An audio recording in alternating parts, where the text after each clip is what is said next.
Dan pada malam hari ini kita akan mengambil tema yaitu mengenai pilar hidup rohani yang pertama, yaitu tentang doa.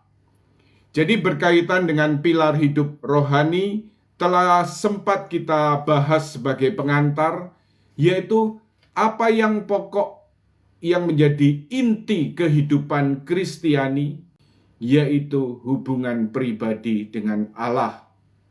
Hubungan pribadi dengan Allah yang secara konkret kemudian dinyatakan melalui kehidupan doa.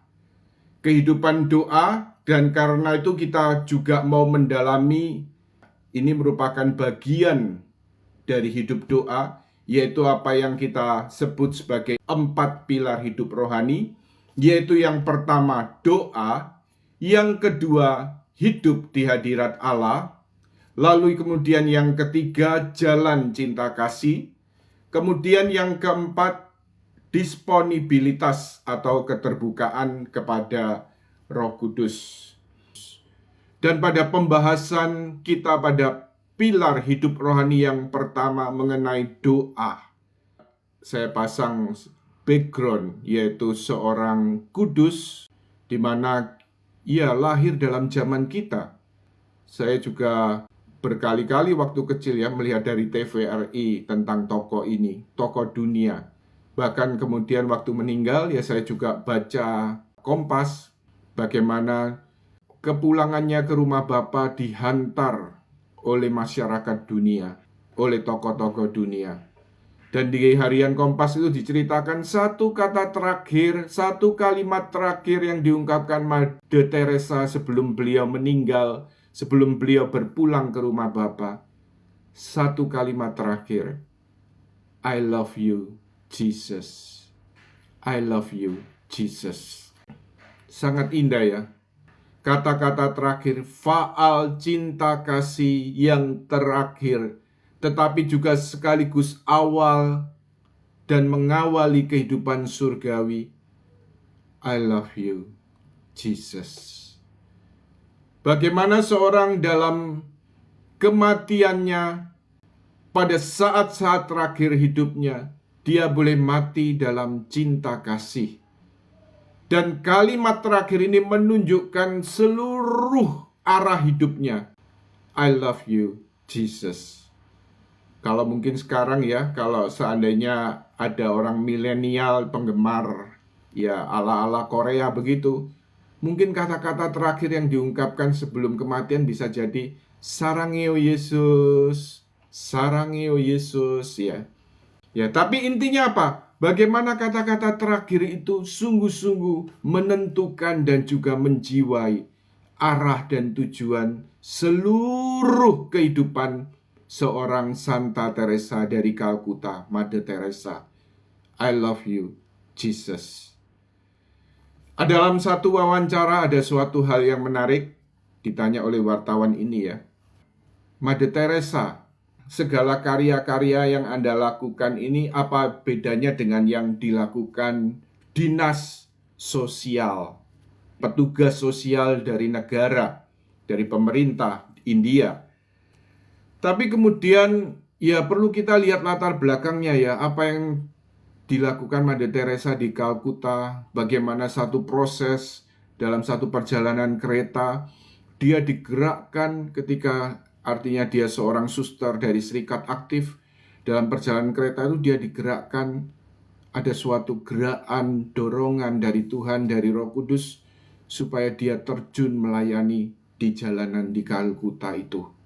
Lewat satu proses discernment, mencari kehendak Tuhan, juga bimbingan rohani kepada Bapak Uskup, akhirnya beliau melangkah dalam iman untuk menjalani pelayanan ini.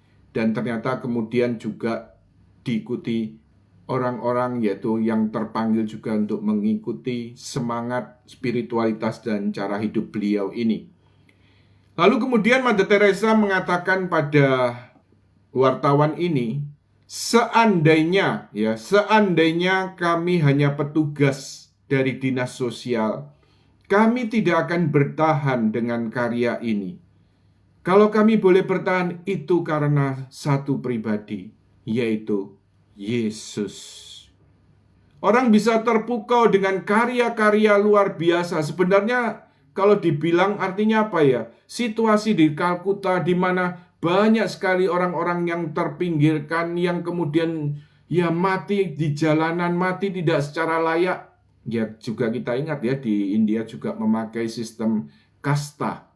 Jadi ada kemudian kelompok-kelompok orang yang dianggap kelas bawah, yang kemudian ya sudah tidak dianggap, istilahnya kalau bahasa Jawa itu tidak diwongno, ya tidak diorangkan.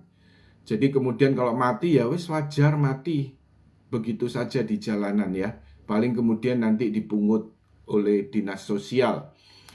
Tetapi intinya kemudian bagaimana Mother Teresa bersama juga para susternya dari misionaris cinta kasih, kemudian artinya ya memunguti orang-orang yang hampir mati ini, tidak melihat status agama, tanpa melihat itu semua. Tetapi intinya mereka dipungut dan dirawat, diberikan kasih dan perhatian, dipersiapkan untuk kematian yang baik. Dan kemudian cara penguburannya pun juga sesuai dengan agama dan kepercayaan mereka masing-masing. Jadi inilah karya mulia yang dikerjakan Tuhan Yesus melalui Mother Teresa bersama para susternya. Tetapi kemudian jawaban pada wartawan tadi ya, seandainya kami ini hanya petugas sosial, kami tidak akan bertahan. Kami mau melakukan semua ini hanya untuk satu pribadi, yaitu Yesus. Dan kemudian satu semboyan dari Mother Teresa yang boleh menjadi bahan perenungan untuk masuk dalam apa yang kita bahas pada malam hari ini, yaitu bertemu Yesus dalam doa, bertemu Yesus dalam ekaristi, bertemu Yesus dalam diri orang yang paling miskin. Jadi kalau kita lihat dari semboyan ini ada urut-urutannya ya. Pertama adalah bertemu Yesus dalam doa. Dan mereka melakukan secara konkret, yaitu sebelum memulai semua pelayanan, semua karya, mereka akan secara khusus 1 jam berdoa hening di depan sakramen Maha Kudus. Selain kemudian juga misa ya, misa, ibadat, dan kemudian doa hening 1 jam di depan sakramen Maha Kudus. Bahkan di tengah segala kesibukannya ya, segala padatnya karya-karya mereka ini, satu ketika ada seorang suster kemudian mengatakan pada Mother Teresa, kita ini semakin lama semakin sibuk.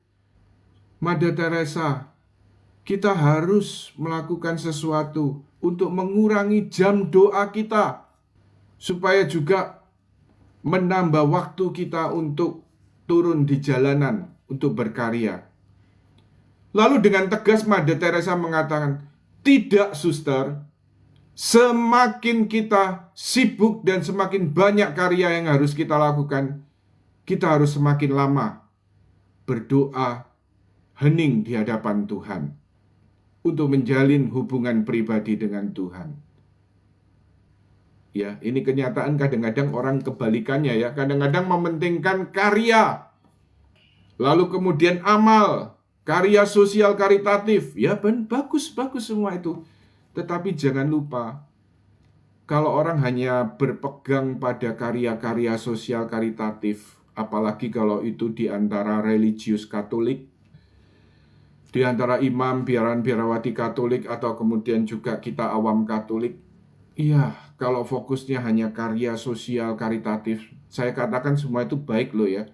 Tapi kalau itu jadi fokus dan meninggalkan doa, maka apa bedanya itu dengan orang-orang ateis, orang-orang yang tidak bertuhan?